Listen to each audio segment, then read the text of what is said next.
Around 2:30 a.m. on November 4th, 1997, 49-year-old Delma Ramsey slid her keys into the lock of the McDonald's in the suburb of Germantown, Tennessee. Delma was still groggy from having just woken up, but she could do this opening procedure in her sleep. She'd been working this shift every weekday for over 20 years. So she barely even had to think as she opened up the door, slipped inside, then used her keys to lock it up again behind her. It was company policy that the doors remained locked whenever the restaurant was closed. But Delma had always felt like the intense security measures here were sort of unnecessary in Germantown. It was a really safe city just outside of Memphis, and they really didn't have much crime. But if it was important to McDonald's, it was important to Delma. Delma was this McDonald's opening assistant manager, and she loved her job, which she never would have guessed she'd be saying now when she began working there over 2 decades ago. At the time, she'd just been bored and looking for something to do. She didn't have any kids, and her husband Dennis worked a lot. But now, McDonald's was like her whole life. She hadn't just found a career, she'd found a whole second family, between her coworkers and the regulars that she saw every morning. So this job was not just a source of income, it was a source of happiness for Delma, and she took it really seriously. After getting inside the building, Delma hurried over to a security system panel and punched in a code, which deactivated the alarm. She then took her coat off and straightened her McDonald's apron as she headed towards the back office. But as she passed through the kitchen to get there, she heard something. It was a bunch of loud, yowling noises. They were coming from outside, right behind a door that led to a back alley. And Delma suddenly felt very awake, because hearing these sounds made her angry. It meant almost definitely that a local couple named Ted and Lisa were in that back alley feeding the stray cats again. And this was a major headache for Delma, because these stray cats would get into the McDonald's dumpsters, and they yowled and they had fleas. Delma had already reached out to animal control once before about these cats, but this couple kept putting food out, so the cats just kept coming back. And so Delma considered right now going outside to see if the couple was still there. But she decided against it. She really didn't like confrontation, and based on her past interactions with Ted, she knew it would just turn into a huge fight. Instead, she just carried on with her morning. She headed to the restaurant's tiny office, where the safe was. This office was more like a closet than an office, but it had enough room for Delma to sit inside and count out the money that was in the safe to put into the registers. And this process today was pretty easy, since the other manager, Kareem Collier, had closed up last night and had made sure all the cash was neatly organized and accounted for. It was around 3 a.m. when Delma was finally done. She turned away from the safe and reached for the office phone. It was time to call and wake up one of her employees, Emma Owens, so she could make it to the McDonald's in time for her 4 a.m. shift. So Delma dialed and then waited for Emma's voice on the other end. And when she groggily picked up, Delma told her it was go time, then she hung up. Delma made this wake-up call every single morning that Emma worked. And by this point, it was more a tradition than an actual necessity. Emma was about 10 years older than Delma, but they were best friends, more like family really than coworkers. In fact, Delma had even gotten close to Emma's actual family, including her 2 grandsons, Maurice Lane and Robert Evans, who'd actually worked at the McDonald's for a while before moving to Illinois. This really was what Delma loved about this job, the community. Delma didn't have much family of her own since her mom and brother lived out of state, and she barely saw her husband, Dennis. Delma puttered around the McDonald's getting things ready until about 4 a.m., at which point she heard a knock on the door at the south side of the building, where all employees entered during off hours. That meant Emma and the other morning server, Douglas Powell, must have arrived. So Delma straightened her apron once again and made sure her uniform was just right. She was the leader of the shift, so she always wanted to make sure she looked polished and capable. Then, when she was ready, she headed over to let them in.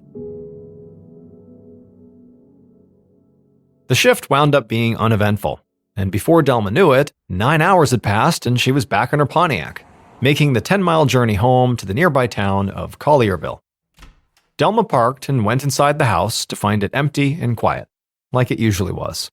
Delma's husband of 31 years, Dennis, was in construction, and he was usually gone when Delma came home from her shift. Sometimes they'd go a full week without even seeing each other. Dennis's long shifts used to bother Delma way back before she started at McDonald's, but now she had her plate full at the restaurant, so she was simply too busy to feel lonely. After settling in, Delma made herself some food, called her mom who lived in Michigan, then caught up on some reading. and it wasn't long before it was time to turn in. After all, she had to be up by 2 a.m. again to get to her shift on time. The next morning, November 5th, just before 2:20 a.m., Delma walked up to the side door of the McDonald's like she always did, with a ring of keys in her hand.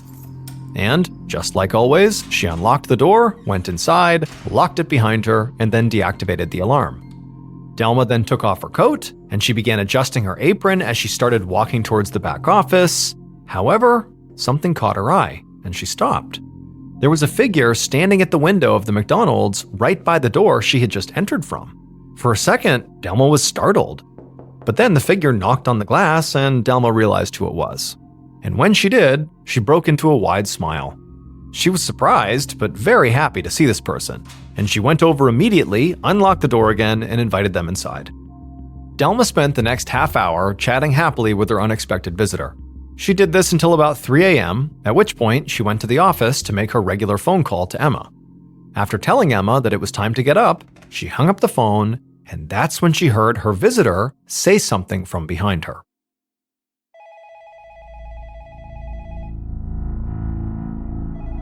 "15 minutes later, Delma's friend and employee, Emma Owens, was getting dressed when she heard her phone ring again.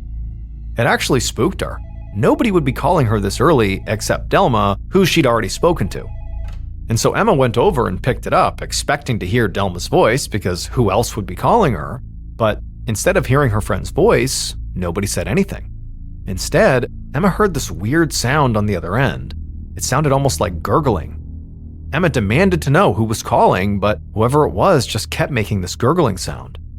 Emma felt annoyed because to her, this clearly must be a prank call. And it just felt really obnoxious for someone to do this to her so early in the morning.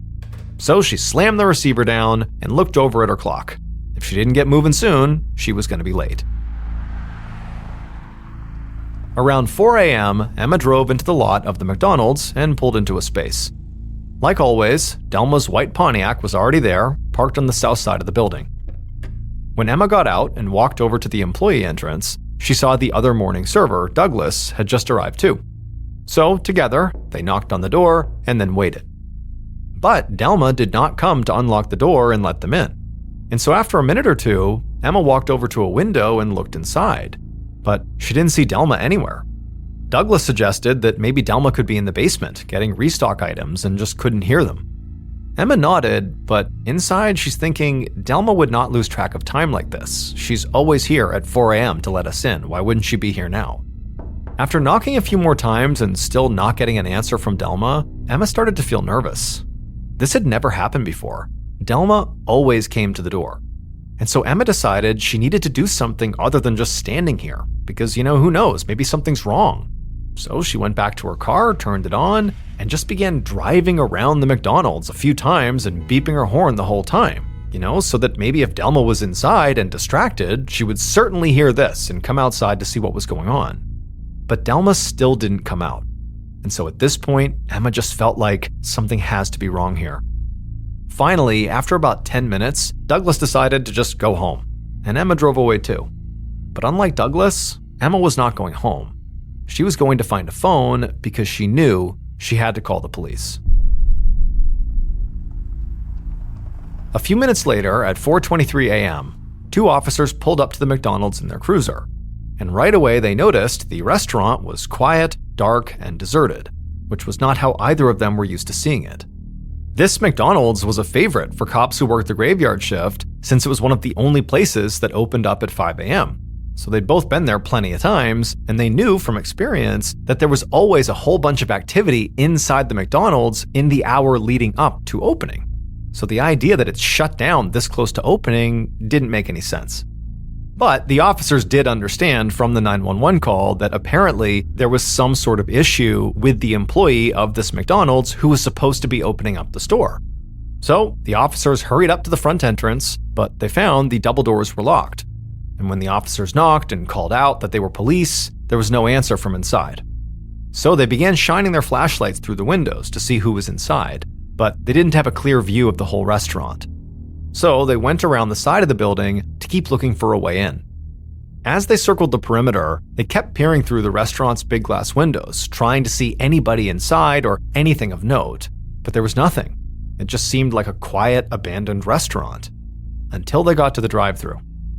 There, when they actually looked through the drive-thru window, they saw a woman, and she was lying motionless and bloody on the floor of the kitchen.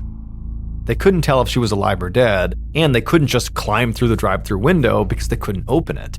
But even just from the outside, they could tell that whatever happened to this person, it had not been an accident.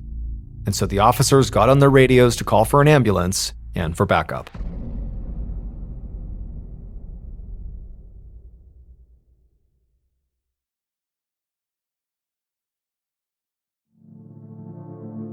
About a half an hour later, at around 5 a.m., Detective Danny Payne walked up to the McDonald's, which was now crowded with officers, crime scene technicians, and also yellow tape. Payne already knew the basics. There had been some sort of violent attack on a woman identified as Delma Ramsey, the assistant manager of the McDonald's who had the morning shift. Delma had been brutally beaten around her face and head, and she was alive and had been taken to the hospital, but it was looking unlikely that she'd survive. Payne had been on the force for a while, but this was not the kind of case he or anybody on his squad had much experience with. There hadn't been a homicide in Germantown in 5 years, and while there had been a few robberies here and there, nobody had ever been seriously injured during one. So, Payne knew there was going to be a lot of attention on him and this case, and he was already worried about the state of the crime scene. Because Delma was alive when the police and EMTs got inside, crime scene protocols had gone out the window. They had been focused entirely on just saving Delma's life, not preserving the scene, which of course they should be. But it also meant that Payne was likely looking at a lot of contaminated evidence. Payne walked into the McDonald's through a door on the north side of the restaurant, which he had been told was found unlocked. That was actually how the officers were finally able to get inside and reach Delma. When Payne got inside, he took a minute to just walk around the restaurant and look at the other doors and windows, and all of them were intact. So there was no clear sign of forced entry anywhere. But he also knew that very likely the north side door had been open, and very likely the attacker just used that to go inside. The inside of the restaurant was the sort of typical layout you would expect out of a McDonald's, with the dining area in front of a fast food counter that led back to the kitchen. And as Payne walked around, he couldn't see signs of disturbance at all. So he headed behind the counter and into the back part of the kitchen where the drive-thru was.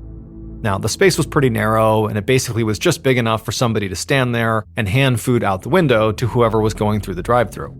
And when he got back there, the first thing Payne noticed was the large pool of blood on the floor, the spot where Delma had been found lying. And around this pool of blood were all these bloody footprints and discarded medical gauze, and even though he had expected this, Payne was still feeling kind of annoyed. He would have virtually no idea what trace evidence came from the attacker or the paramedics. And that was not the only issue. The room, because it was a McDonald's, was also covered in grease, which Payne knew would make analyzing blood spatter almost impossible, since blood sort of beads up on greasy surfaces, which also makes trying to determine directionality of blood spatter really hard to read. And while getting fingerprints would be something they could definitely do back here, the reality was, a McDonald's was not like a living room, where cops would only expect to find maybe a few individuals' prints. Between workers and cleaners and service people and customers and now first responders as well, Payne knew he could be looking at least a dozen different people's prints all over the place, if not more. On the other side of the pool of blood was a small office with its door wide open and 4 empty cash drawers on the floor in front of it. When Payne walked over to the office, he also saw there was an open safe inside, and the safe was empty. And so at this point, Payne had a theory. This was a robbery, and Delma was collateral damage. There wasn't much else to look at inside the McDonald's. The attack had been contained to that back kitchen area, which suggested the attack had happened really quickly. Payne was about to head outside when he was approached by a man who introduced himself as Larry Graves, the security manager for the building. He'd been sent to do an assessment of the damage, and as far as he could tell, there was about $1,200 missing from the safe. Larry then rattled off a whole bunch of other things he felt like Payne should know, such as only managers, like Delma, had the combination to that safe, and according to their system, the alarm was disarmed inside the building around 2:20 a.m., most likely by Delma, who was the only one on shift until 4 a.m. Also, he told Payne that employees are told to keep all doors locked when the restaurant was not open. After Larry said this, Payne realized Larry's information narrowed down the timeline significantly, which was huge. It meant the attack likely had happened between 2:20 a.m. when the alarm was disarmed and just before 4 a.m. when the 911 call came in. But it was actually the $1,200 that really stuck out to him. It was kind of a small amount of money, given how truly badly Delma was beaten for it. It could just mean that the robber didn't realize how much money was actually in the safe, and they just kind of attacked Delma because she was in the way. But it could also mean that getting the cash was not really their ultimate goal. Perhaps hurting Delma was. Payne thanked Larry, then headed outside to keep looking around.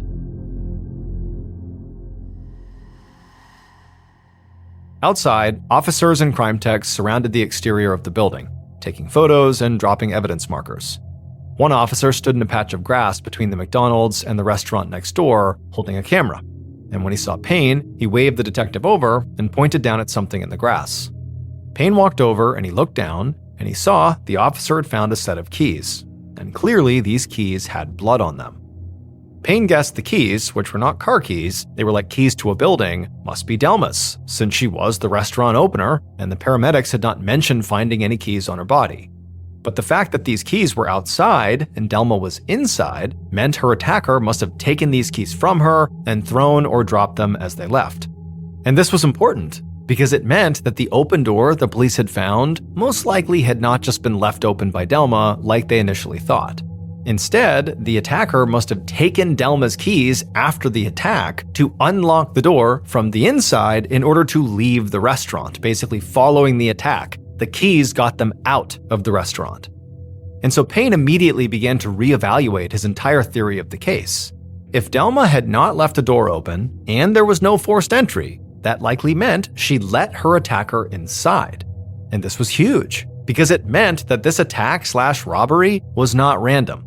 And so Delma must have known her attacker and trusted them in order to allow them into the building before it was open. And based on what Larry said, Delma was both the only one on shift and she knew the safe combo. That told Payne whoever attacked her very likely knew she'd be alone and that she would have access to the cash. So likely the attacker did not just know Delma, they also knew McDonald's policy too. And so after thinking about this, Payne turned and jogged back into the restaurant to catch Larry before he left, because what he needed was a list of all the McDonald's employees who worked with Delma. A few hours later, Payne was back at the station, hurrying towards an interrogation room.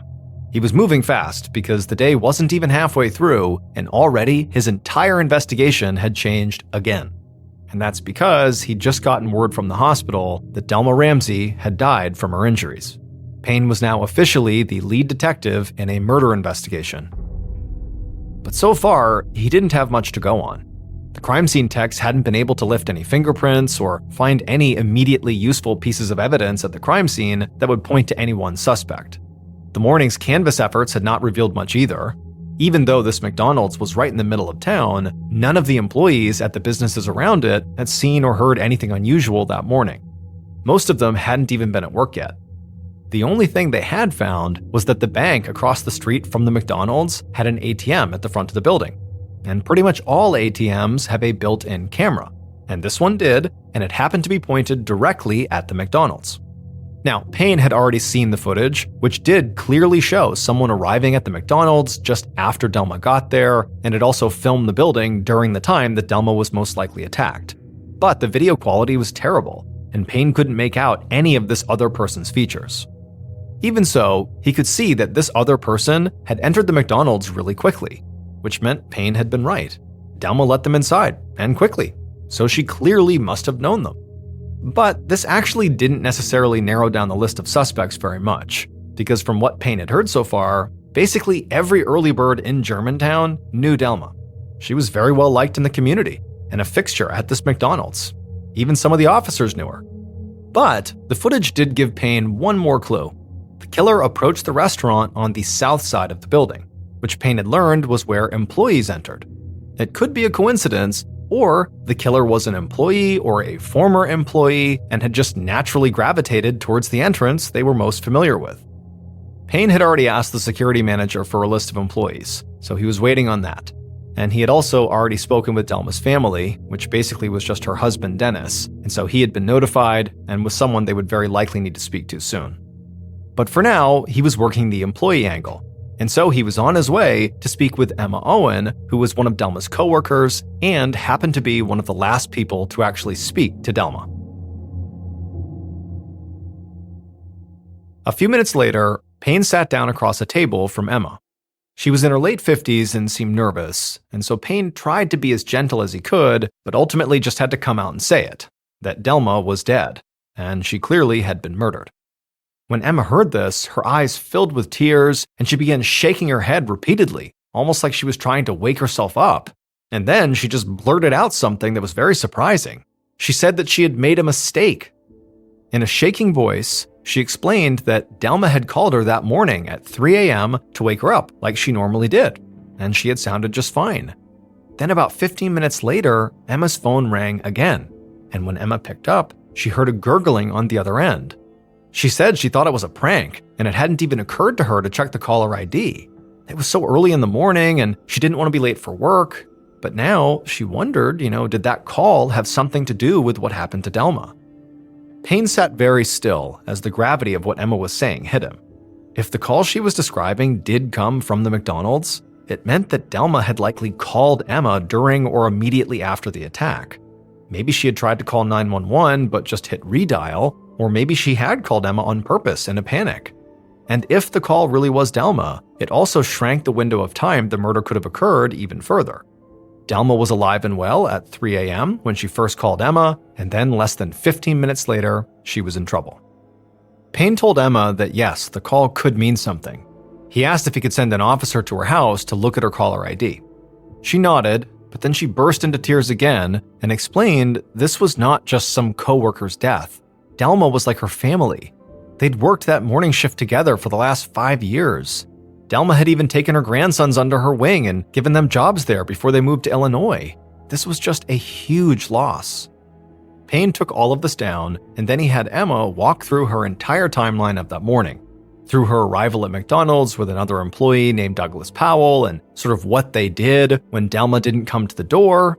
And Emma would say, they basically just stood at the employee entrance, and then Emma said she did drive around the building, but she didn't look closely enough because she didn't see Delma inside, and they also didn't know another door was open because they didn't walk around. Pretty quickly, Payne decided that Emma was not a great suspect. She had no obvious motivation, and she also was there with another employee who could potentially back up her story. And also, Delma's injuries were so severe that Payne sort of doubted Emma, who was not particularly big, was capable of even inflicting them. However, Emma's story about that second phone call she got that morning was weighing on Payne. Payne was pretty sure that Delma's killer had arrived at the McDonald's around 2:22 a.m., as that ATM security footage showed. The fact that Delma had called Emma at 3 a.m., sounding normal, meant that Delma's killer had been inside the restaurant for over half an hour with Delma before they attacked her. So the killer really had to be somebody Delma not only knew, but knew pretty well. And so Payne felt like now was the time to speak to Delma's husband. About an hour later, a very red-eyed and disoriented 50-year-old man named Dennis Ramsey arrived at the station. When Payne sat down with him in the interrogation room, Dennis stumbled his way through some general pieces of information that Payne already knew. That Delma had worked at the McDonald's for over 20 years, that everybody loved her, and her customers were basically her second family. But Dennis just kept losing his train of thought and starting over and over again. Payne's gut told him that Dennis seemed genuinely distraught here and could even be in shock. However, that didn't make him innocent. So as Dennis kind of rambled on, Payne checked him out, looking up and down, looking for any marks on his hands or arms, any scratches or cuts, which he would expect a killer to have after pummeling someone as badly as Delma had been. But he didn't see any of these marks on Dennis. Dennis seemed like he was trying his best to be cooperative, so Payne took a risk and just was very blunt. He asked Dennis where he was between 2 and 3:30 a.m. that morning. Dennis blinked at him, looking surprised, and then just said he was sleeping. Delma always left before he got up in the morning, but realistically, he wouldn't have noticed anyways, since they slept in separate rooms. He said he actually hadn't seen her in days. And at this, Payne tensed up. Sleeping in separate rooms could mean marriage problems, and a husband claiming he was asleep during the murder of his wife was not a good alibi.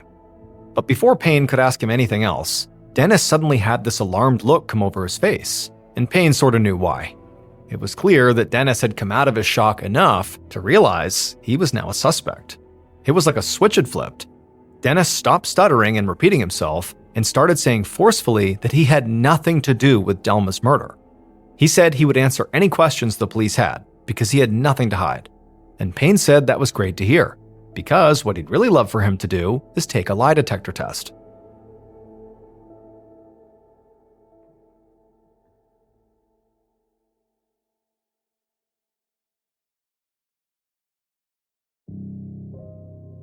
The following afternoon, a little over 24 hours after Delma's murder, Payne sat in his office looking at a document he had just been handed. It was the autopsy report, and it was horrifying. Now, Payne already knew, as everybody else did in this case, that Delma clearly had been savagely beaten, so he was not surprised to find out she had fractures all over her body and face. However, the autopsy also said that in addition to being beaten, Delma also had been strangled, apparently with the strings from her McDonald's apron. The physical beating already indicated extreme and emotional violence, but also strangling her with an apron was overkill. To Payne, this indicated either a very personal kind of hatred or panic. And so now, Payne was starting to wonder if the robbery really was just an attempt to cover up the murder, or maybe just a bonus on top of the murder, because it seemed like whoever had taken the money was furious with Delma. Delma's husband, Dennis, was the person closest to Delma, at least at first glance, and it seemed possible their marriage could be on the rocks. Plus, he had no alibi. The police now knew exactly when the killing occurred because they had confirmed on Emma's caller ID that that call with the gurgling sounds had come from the McDonald's. And so during that 15 minutes between the call to Emma and the gurgling call, Dennis had only his word that he was asleep, nobody to back that up. However, Dennis had taken and passed a number of polygraph tests, which, for Payne was enough to basically eliminate him and turn his attention back to his previous theory, a fellow employee. Payne had gotten a list of over 100 current and past employees of this McDonald's, and he'd already worked through some of them. Emma, her grandsons, Douglas Powell, and the night manager Kareem Collier. But so far, they'd all been eliminated. And so since Payne did not seem to be getting anywhere with the evidence he had, he decided it was time to turn to the public for some information.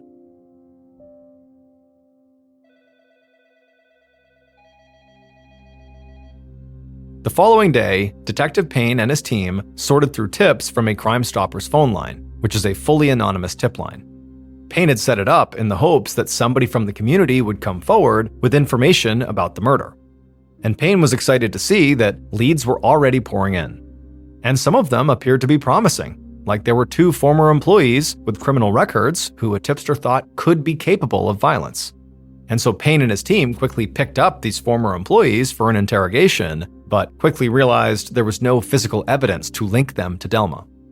Other tips came from concerned citizens or residents reporting suspicious neighbors or lingering vehicles, and one by one, Payne and his team looked into all of them, but one by one, they all went nowhere.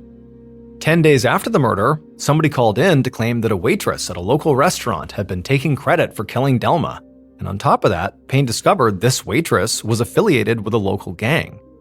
But when Payne actually interviewed her, it was clear she didn't know Delma at all and didn't know any of the specifics of the crime, and so it wound up being a total waste of their time.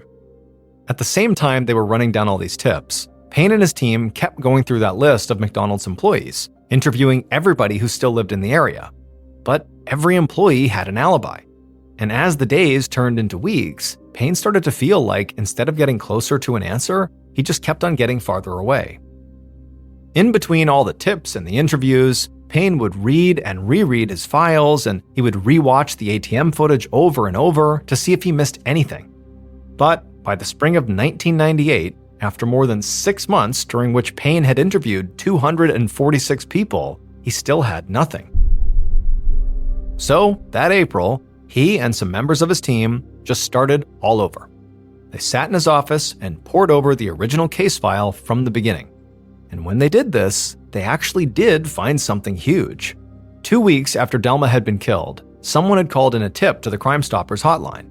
But because there had been so many tips, this one had sort of gotten lost in the shuffle.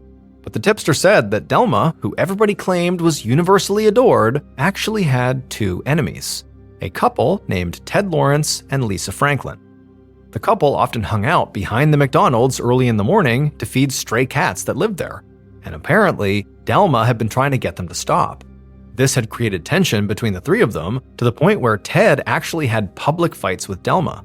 One time, he had actually approached her during her shift and screamed about utensils being missing from his order. Now, this information certainly suggested that, Ted and Lisa did not like Delma, but could they really have brutally murdered her over a bunch of cats? When Payne looked further into Ted and Lisa, he learned that Lisa ran a soap and lotion store that was about a half block from the McDonald's, and he also found a Honda CRX was registered to Ted Lawrence. Payne immediately thought back to that ATM footage he had watched countless times and realized maybe he'd missed something. Payne jumped up and sprinted down the hall to the evidence locker. Moments later, Payne was staring at the TV screen, once again watching the grainy ATM video surveillance from the night Delma was killed. Only this time, he was not looking at the McDonald's or that blurry figure he had been so sure was the killer. Instead, he was staring at the parking lot. Because around 2 a.m., just minutes before Delma had arrived for her shift, at the far edge of the lot was a Honda. Payne sat back, feeling totally stunned. Finally, he had a good suspect. A few weeks later, 31-year-old Ted and 47-year-old Lisa were brought in and split up to be interrogated. Payne first sat down with Ted, who just seemed frustrated at being there. His arms were crossed, and his eyes behind a pair of glasses were narrowed with annoyance. Payne had guessed that Ted could be difficult. The tip line info had mentioned his big fight with Delma, plus also Payne had spent the last few weeks looking into the couple and had learned more about Ted, including the fact that Ted had been at this animal control public forum 2 days before Delma was killed. That gathering was to discuss euthanizing all those cats that gathered behind the McDonald's, and Ted was very vocally opposed. However, the detective felt like Ted would cooperate once he understood the evidence that they had. So Payne just told him about the surveillance footage, and then waited for Ted to talk.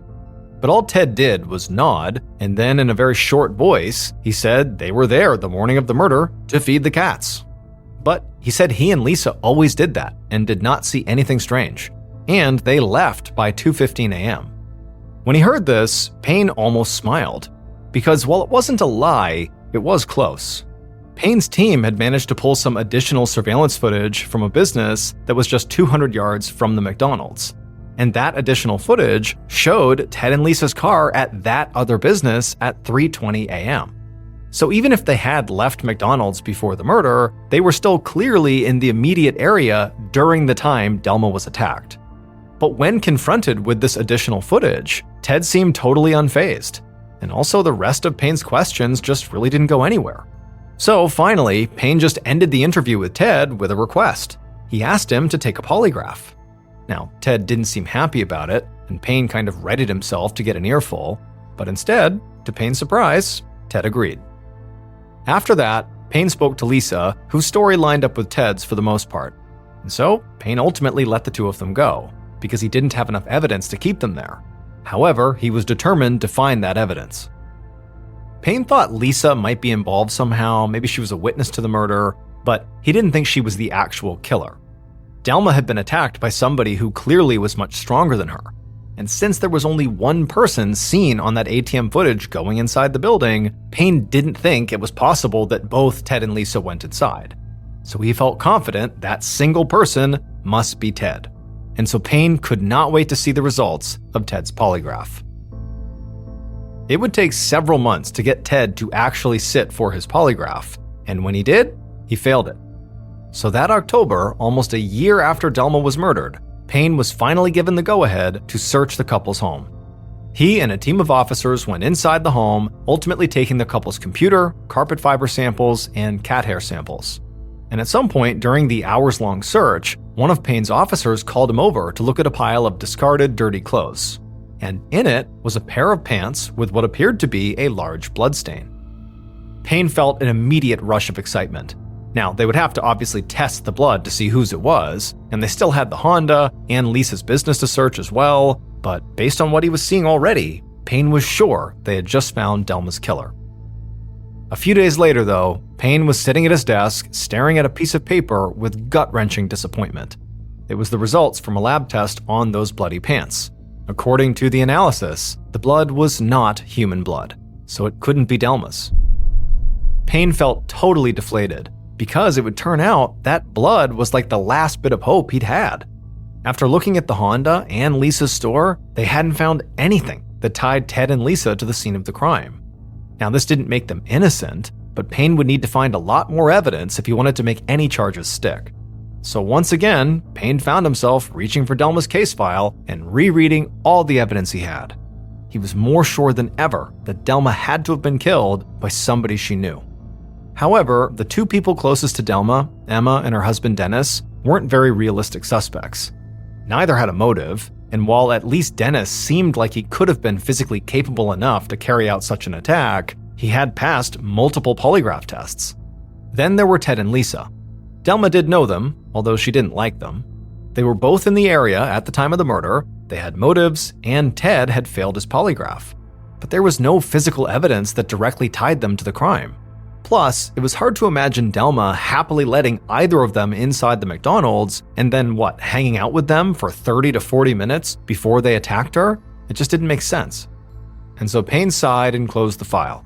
He couldn't shake the feeling that Germantown's first homicide in 5 years was probably about to go cold. And for the next 18 months, that is exactly what happened.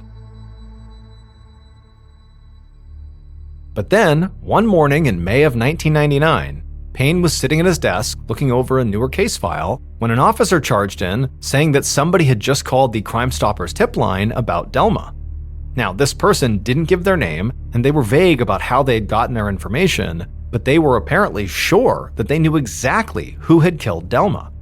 And when Payne heard what this tipster had to say, his jaw dropped. The information was so utterly confounding that Payne almost couldn't wrap his head around it. He knew he would have to look through the case file before he even considered it. So he walked quickly down the hallway to where all the files were kept, and he grabbed Delma's. Then he flipped through it till he found what he was looking for, which was a report on one specific interview that was conducted in the very early days of the investigation. And Payne just stared at this interview for a long, long time. Because, as he was seeing now, there was something that the interview subject had said that could have solved the whole case right there if only Payne had thought to question it just a little bit harder at the time. Based on Payne's investigation, a confession, video surveillance, and evidence found at the crime scene, here is a reconstruction of what police believe happened to Delma Ramsey in the early morning hours of November 5th, 1997.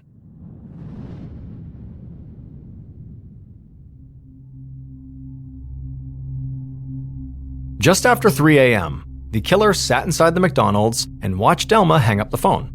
She had just called Emma to wake her up. The killer's heart was beating fast, because they knew that now they only had 1 hour before Emma arrived at the McDonald's. The killer had spent the last 35 minutes or so just making small talk with Delma, who had been happy to see them. They knew Delma liked him, and to be honest, they sort of liked Delma too.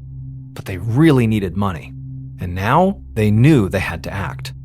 So that's when the killer stopped pretending to be at the McDonald's on some sort of friendly visit.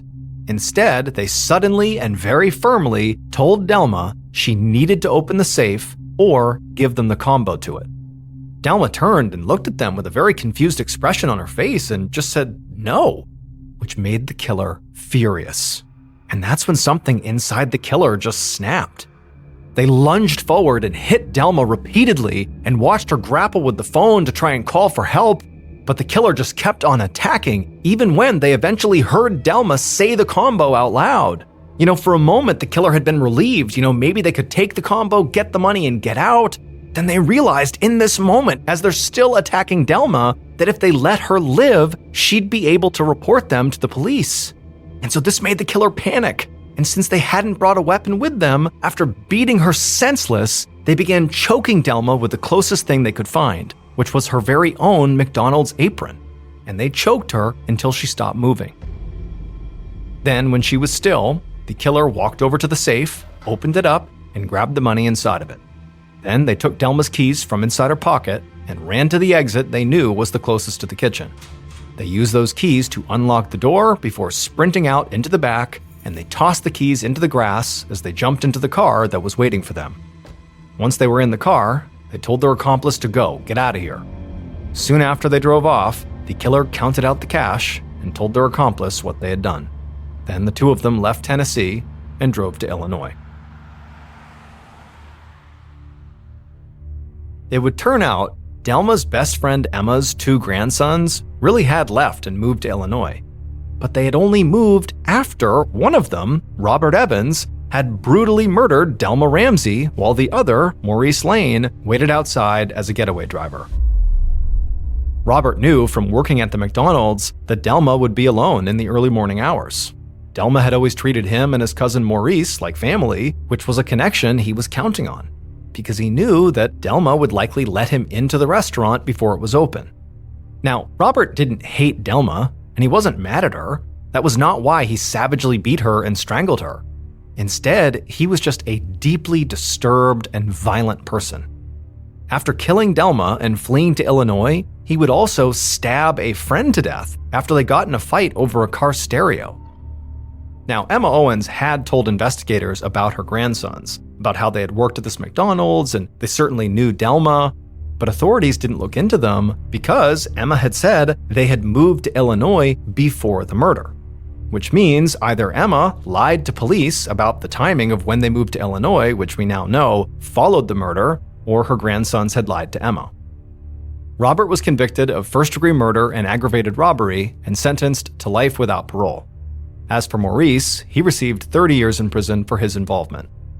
As for Ted and Lisa, who took care of the stray cats, although they were once suspects in this murder case, they were publicly vindicated. However, the damage was done. Their lives were ruined by the suspicion around them.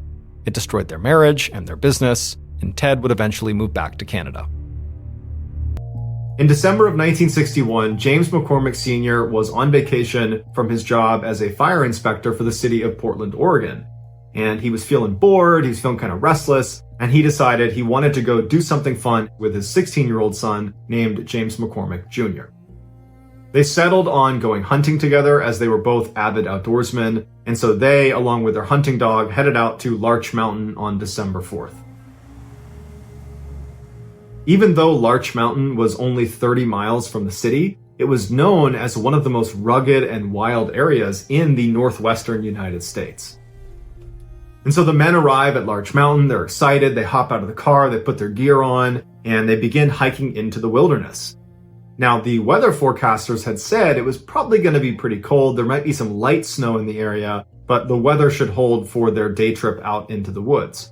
And so they hadn't brought any equipment to stay out for multiple days. This was just going to be a full day event, but back at night. But after walking for several hours into the mountains, they started to notice the temperature was dropping rapidly. And then it started to rain, and then it started to snow, all in a very short period of time. And initially they decided they were going to gut it out and keep walking a little ways, but they decided, you know what, this is awful, and our stuff's getting wet, and it's going to get dark soon, so let's just turn around and go back. We can go hunting another day.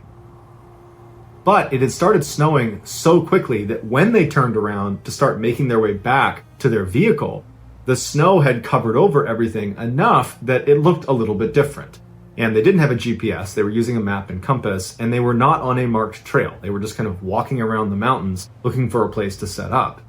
And so they're walking back and they're making turns and they're starting to question where they are. And when they had walked for several hours in the direction they believed was back to the truck, well, they weren't anywhere near a road and they felt like they were in an area they didn't recognize, and they realized they were lost.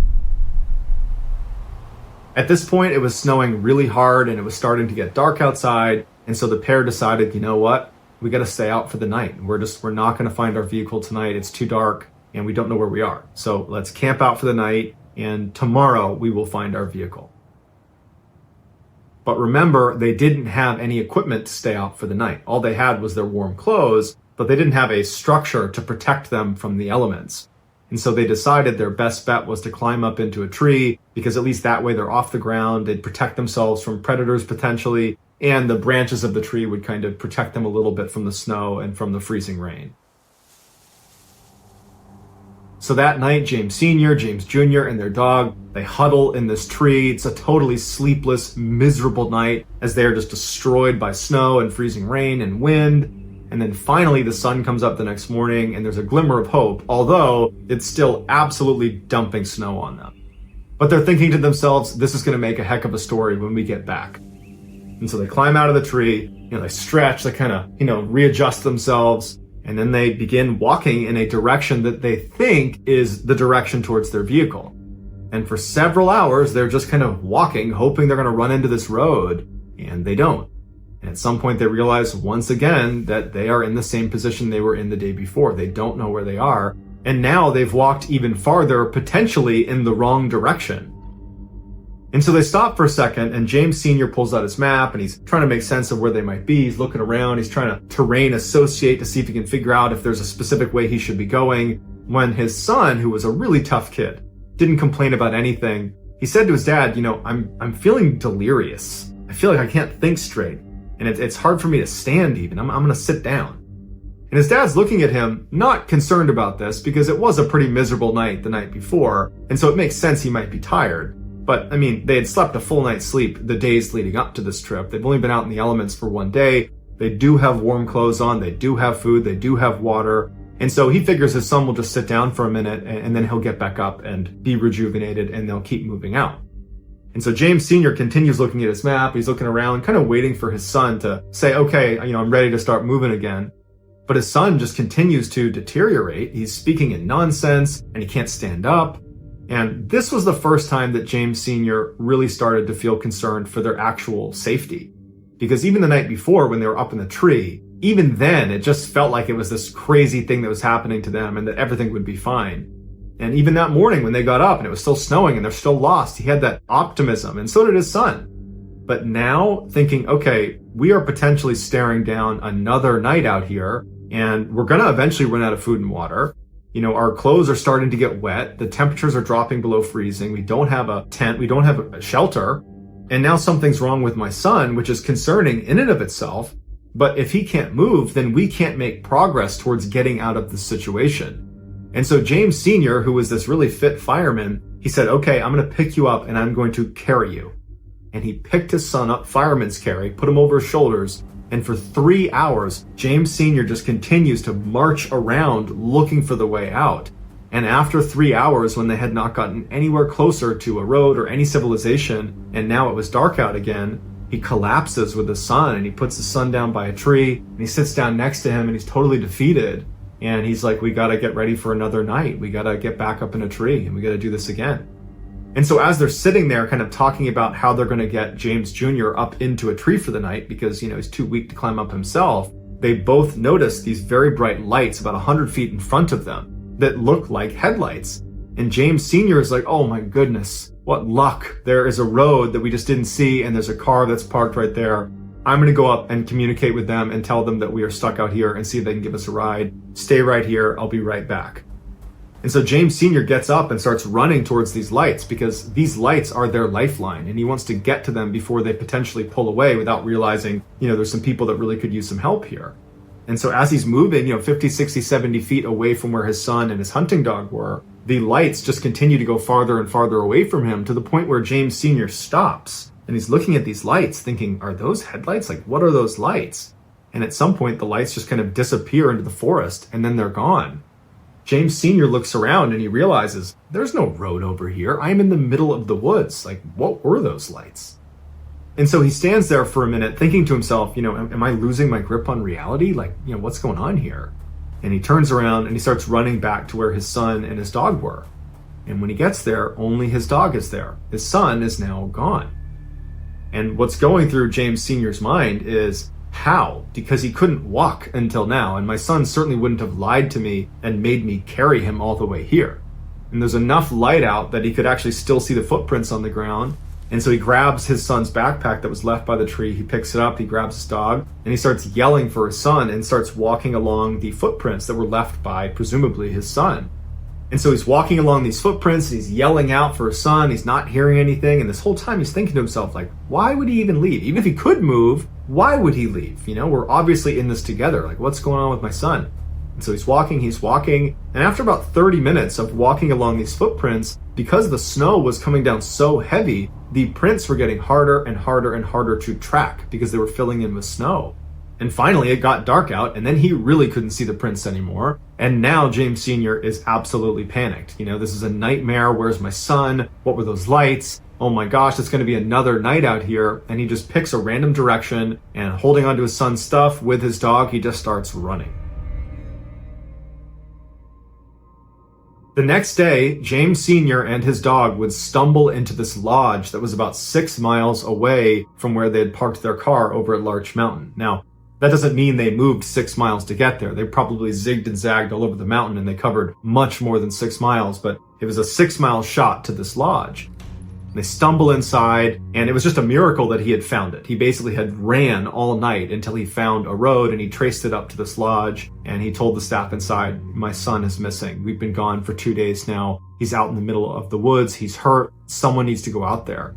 And so very quickly, the police were called, and word spread to the firefighters in Portland, Oregon, that, you know, the fire inspector's son is missing. And so 200 off-duty firefighters made their way up to the mountain as well to assist in this search. The paramedics wanted James Sr. to just go to the hospital and let the searchers do their job.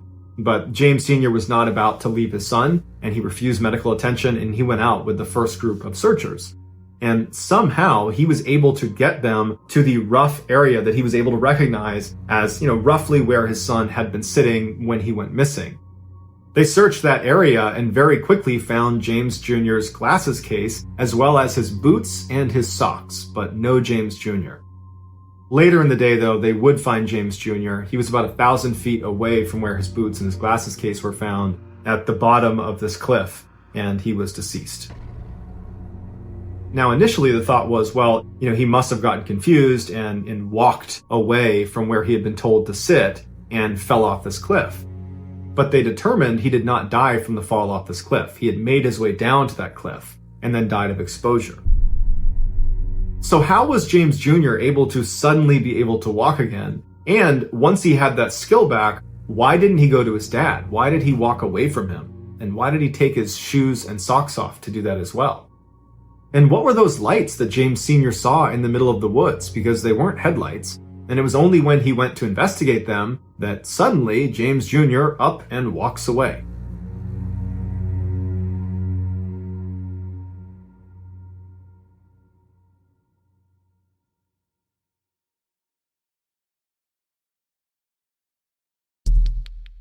Our next story is called Into Infinity.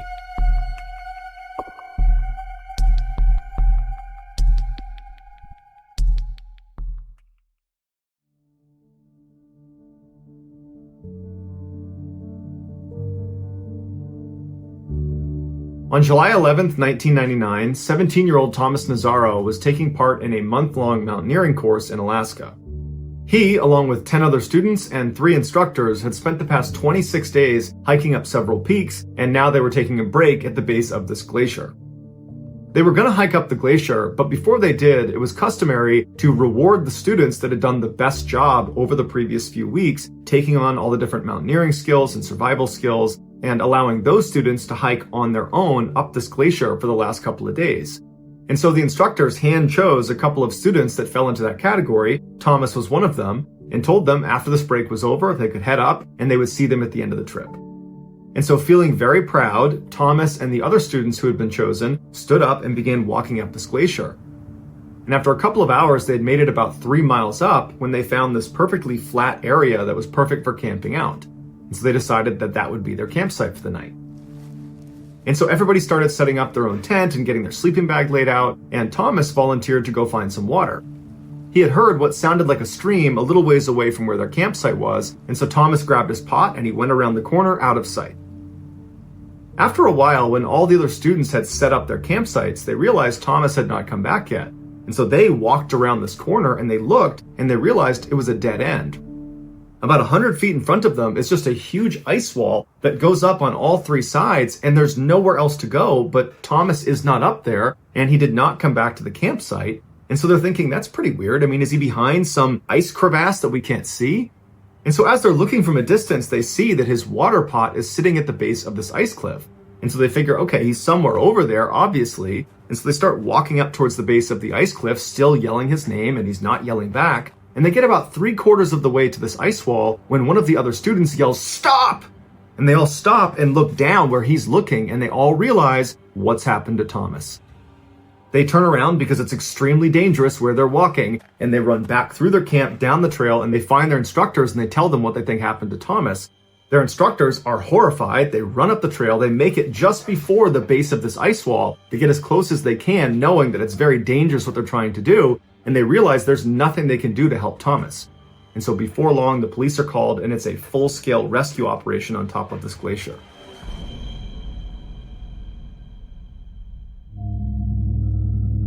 The theory of what happened to Thomas is he left his campsite with his pot of water, he went around the corner so he's out of sight, and he went to the stream, the glacier stream, and he started filling up his water, but it was taking a long time because the stream just was not very powerful.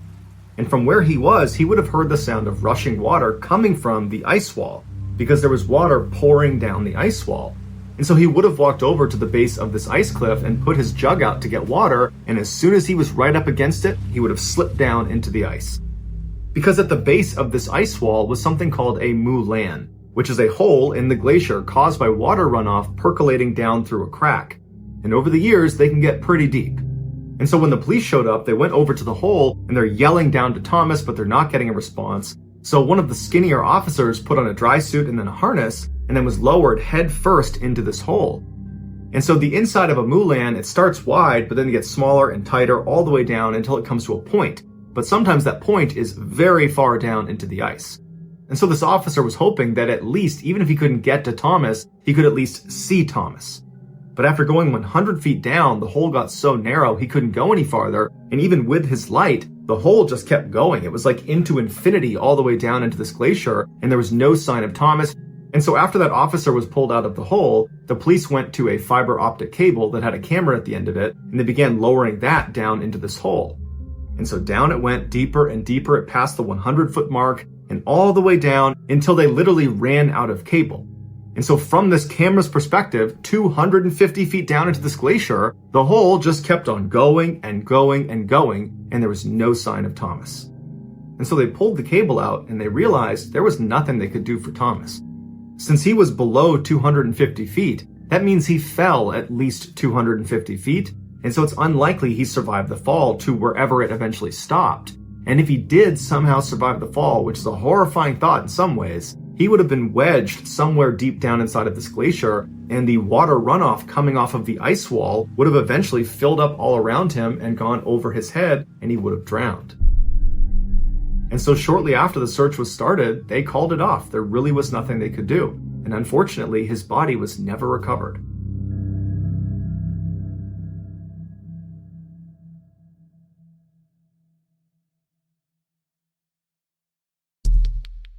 The next and final story of today's episode is called The Signal.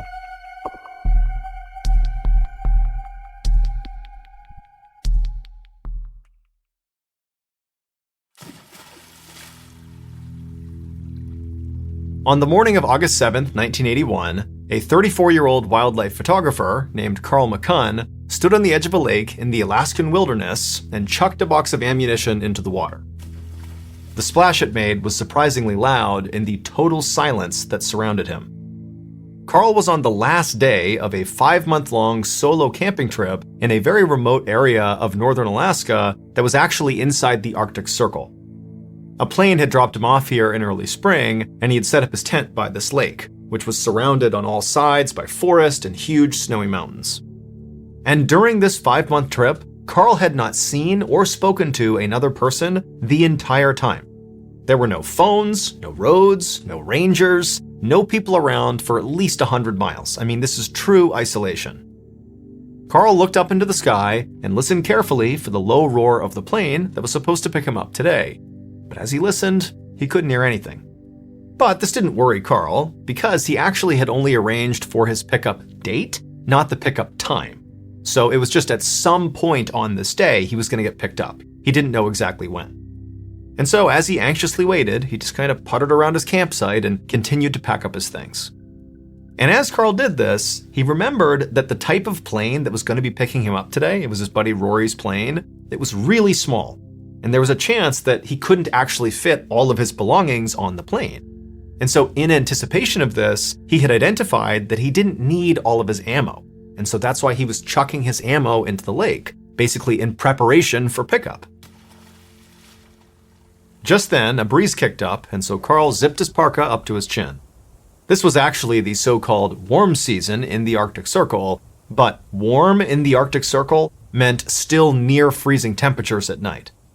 And as much as Carl loved being out in the wilderness, doing these solo camping trips out in the middle of nowhere, he really was excited to get back to his home in Anchorage, Alaska, and see his friends and call his dad and, be in a nice warm house for once.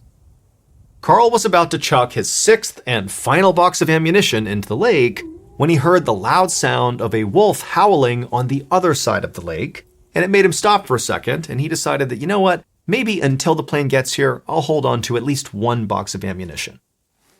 So he stuck this final box into his bag, he picked it up, and then he walked along the shoreline up to where he had rigged a net to catch some fish. And when he got to the net, he saw he had caught 2 trout. And so he scooped the fish out, he went back to his campsite, he made a fire, cooked the fish, and as he sat down to eat them, he just kept looking up to the sky and listening, hoping for this plane to arrive soon. When he was done eating, Carl made a quick entry into his diary, kind of detailing the last day at camp, and then he finished packing up all his stuff, and he brought it all down to the waterline, ready to be picked up, and then he sat on his trunk, again, just kind of waiting for his friend to show up. And by this time, it was about mid-afternoon, and still no sign of the plane. But nonetheless, Carl sat there kind of taking in the scene, this beautiful lake and nature. This is the last time he's going to be here, and so he's trying to appreciate it. After all, this had been a really successful photography trip. He had shot 500 rolls of film that he knew he could sell, and that would make enough money that he'd be able to do this again the following year. And so as Carl sat there taking in the scene and daydreaming about next year's trip, he noticed the sun was beginning to set. And when he noticed this was kind of like the first time that Carl actually became worried. This far north, the sun stayed out for nearly 20 hours a day in the summer. And so if the sun was setting right now, that meant it had to be near midnight. And so his friend Rory, who was supposed to pick him up today at some point today, well, now that we've hit midnight, Carl knew his friend had officially missed the date. And Carl had no way of contacting him to see what had happened or when he would be here. And so as dusk fell, and still there was no sign of Rory, Carl continued to get more and more anxious. And finally, he had to reset up his tent, and he crawled inside, got in a sleeping bag, and went to sleep praying that his friend would be there the next day. The next day, Carl got up early and packed up his stuff and waited by the shoreline for his friend, but all day he waited, and the plane still never came. Carl tried to convince himself that, maybe his friend got mixed up on the dates, or, maybe something came up that's delayed him a couple of days, but he'll be here. But then another day came and went, and then another, and still no plane. And it was around this time that Carl remembered something that made him feel sick to his stomach. On the night 6 months earlier, when he and Rory had discussed pickup plans, Carl remembered that night had been filled with drinking. These guys were just laughing and having a good time. And at some point, as the beers were flowing, Carl had asked Rory, "Hey, can you pick me up on August 7th at the end of my trip?" And Rory had said, "Yeah, I can probably do that." But Rory had also said that he would have to check his schedule first before he could 100% commit to this. And Carl, in his excitement about going on this trip and getting ready for it and all that, had just forgotten to follow up with Rory and make absolutely sure he could pick him up. And so now Carl was realizing that Rory wasn't delayed or mixed up about the dates. Rory wasn't coming. And Carl knew there was zero chance of another plane just happening to fly over the area and that plane picking him up. For the entire summer Carl had been out here, he had literally not seen any planes. His best hope was that his dad or maybe one of his friends would report him missing. but he knew that was unlikely, and it actually was his own doing. Carl traveled constantly and almost never told people where he was going or when he'd be back, and on one trip recently, Carl had gone out and missed his return date, and his dad had been concerned about him and so called the police, and when Carl had come back and realized what his dad did, he told his dad to never do that again. Never contact authorities if I'm late, I'm fine. And all of this meant now Carl was going to face a brutal Alaskan winter all by himself with limited supplies and only a single box of ammunition.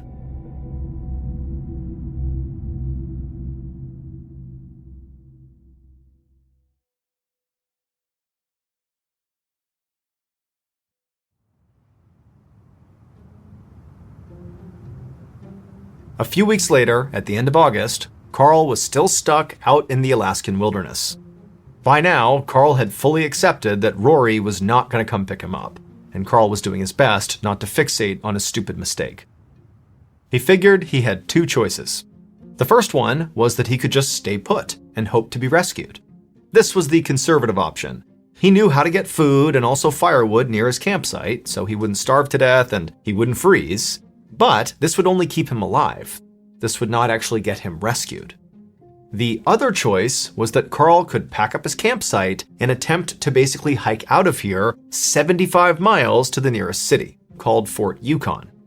Now, this could get him home, but with it came a much higher chance of death. If Carl did the hike, well, those 75 miles would be over extremely rough terrain with absolutely zero human-made trails.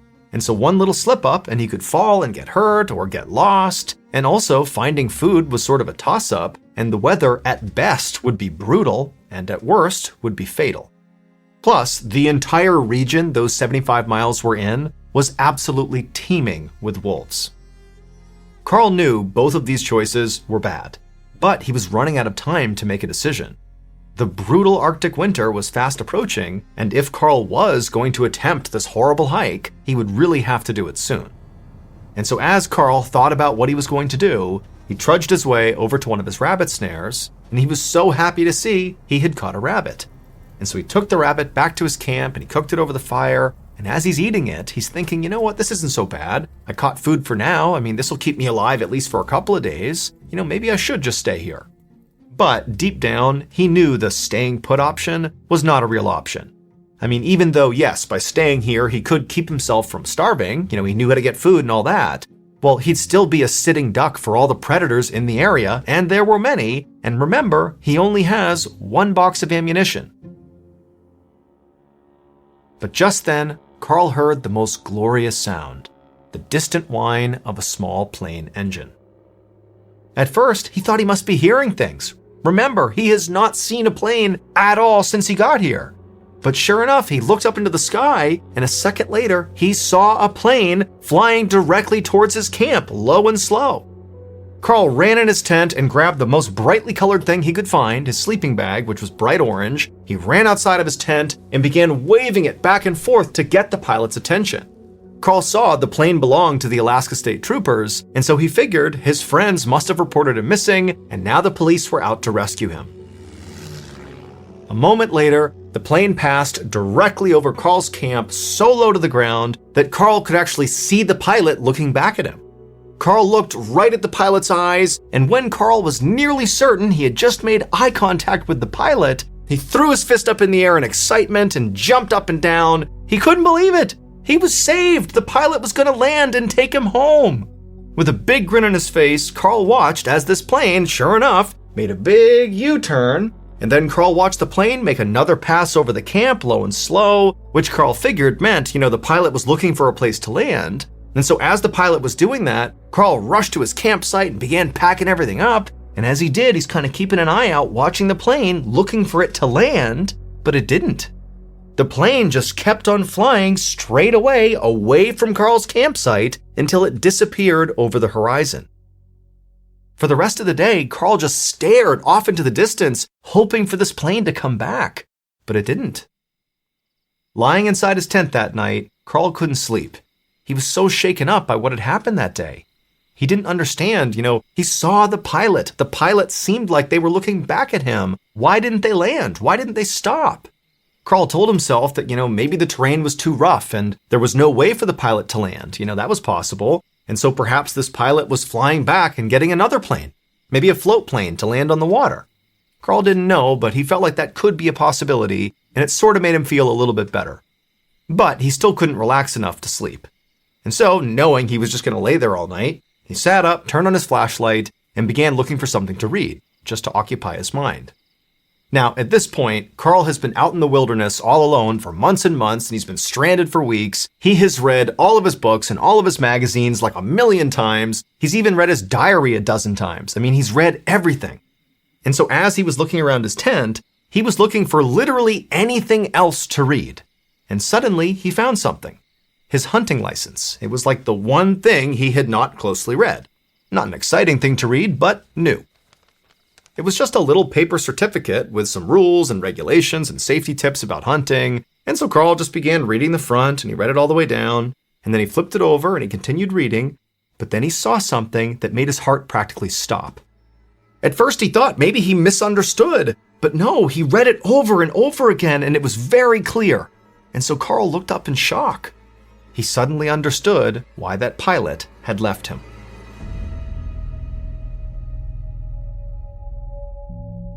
For weeks, Carl stayed close to his camp, just hoping and praying that somehow, some way, that plane would still come back. But it never did. And by the time Carl had actually accepted this fact that really the plane's not coming back, well, by that point, it was too late to try to hike out. So all he could do was stay put. However, the lake had frozen over, so he couldn't fish. His snares all sat empty because all the wolves and foxes got to his catches before he could. By October, Carl was getting really skinny. By November, Carl was genuinely starving. On November 26th, Thanksgiving Day, Carl laid inside of his tent and made a diary entry. There would be no Thanksgiving feast for him today. His food stores were totally gone, and the Arctic winter was getting so bad. In fact, his fingers and toes were turning black from frostbite, and he was sick all the time and constantly had chills. And as Carl wrote in his diary, he looked out the tent flap at his dying fire, knowing he had no more firewood. He knew he only had one choice left to make. He scratched a final sentence into his diary. He wrote, "They say it doesn't hurt." Then he set his diary on the floor of the tent near his rolls of film. Then he reached for his rifle and his last box of ammo. A little while later, a single shot rang out across the lake. A couple months later, in early February of 1982, Alaska State Troopers would find Carl. Carl was deceased. He had taken his own life. What Carl had only realized later was that when he made that fist pump, when he was so excited when that pilot had flown overhead and he thought he was going to get rescued, well, that fist pump had sealed his fate. Because, like it said on Carl's hunting license, a single arm raised in the air is the universally recognized body sign for all okay, do not wait. And so when that Alaska State Trooper pilot flew over Carl's camp, he did make eye contact with Carl. He saw him. But he also saw Carl raising his fist in the air and thought he was okay, and so he turned around and he left. If Carl had only read that hunting license a little bit sooner, he would have known to have raised 2 hands in the air as the pilot flew over for the universal sign that means, pick me up.